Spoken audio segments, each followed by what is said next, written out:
Hello, this is Richard Garza with ERA King Real Estate in Earnest, Alabama. There's some confusion on what earnest money is and who holds it. What is the amount one should pay?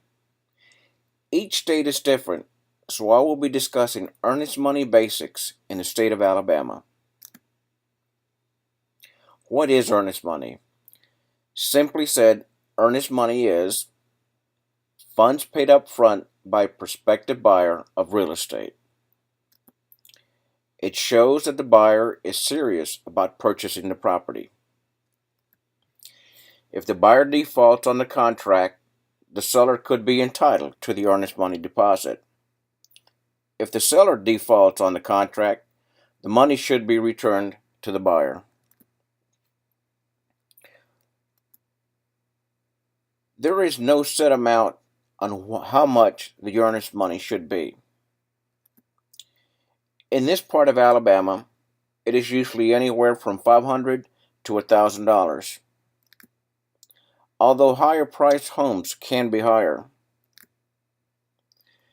Your realtor will make you aware on what the specific requirements are for the property you are interested in.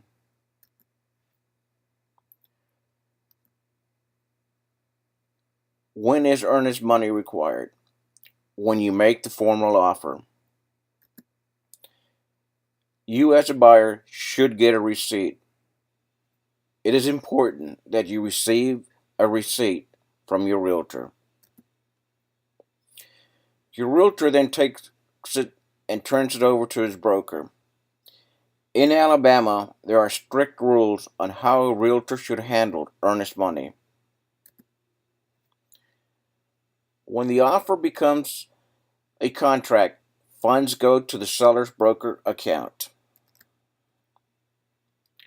That amount that you put towards earnest money is deducted from the purchase price.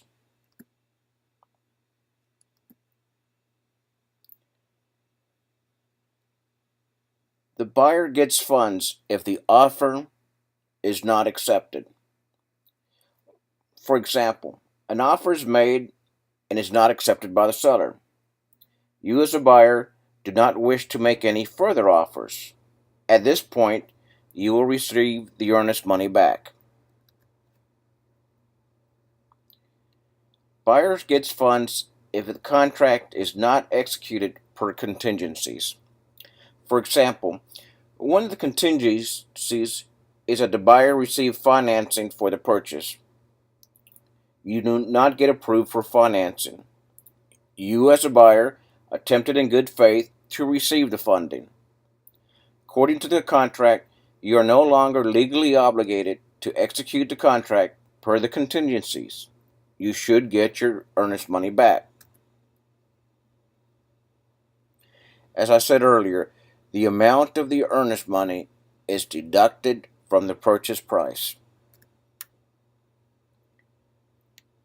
How should you make out earnest money? Well, by personal check, money order, or cashier's check. Never write earnest money checks in the name of the realtor. Make sure it clearly states in the notes that this is earnest money for a specific property. Your realtor needs to ensure that the proper language in the offer and contract are in place to protect you and your earnest money. This information was provided to educate you as a buyer in regards to the basics of earnest money. I hope that this has been helpful, and like always, if you have any questions on this issue or any other real estate issue, feel free to call me. Thank you, and God bless.